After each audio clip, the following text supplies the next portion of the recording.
mover and shaker this morning is Lloyd Blankfein, the chairman and CEO of Goldman Sachs, struck a deal to keep both of those titles and his dual role at the firm. The compromise came with the American Federation of State, County and Municipal Employees, AFSCME, which I think is what it's called, had a proposal to split Blankfein's roles. Goldman and the union agreed to appoint an independent board member as a lead director to preside over the members when the chairman is absent, among other duties. And I've got Julie back with us, our senior markets correspondent, to talk a little bit about this. And, you know, earlier we were speaking with Bill Cohen, who says, look, this is, basically a way for the board to appease the shareholders, right? But really, what is a lead director really going to do? And is that person really going to challenge Blankfein? Right. Well, it's interesting because the lead director, the duties that person has to serve as a liaison between the independent board members and the management of the company, for example, many of those duties are already taken up by the presiding director.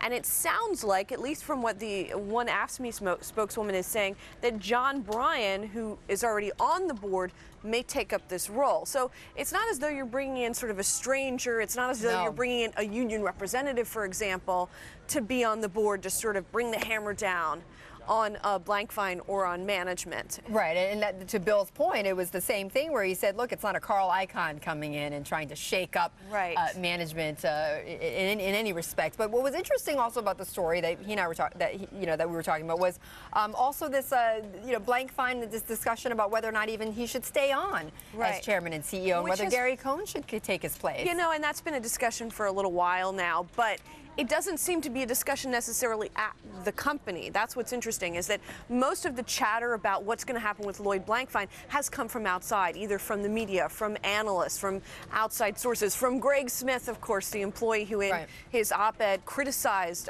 both of those gentlemen. There were some reports that said actually there were some internal discussions. We don't know how deep they got. Right. I mean, it doesn't seem like, at least to the outside eye, that he is actually departing imminently. No, and I mean, I think he said before on the record that he'd want to stay at Goldman as long as he could. I mean, he's dedicated to that firm.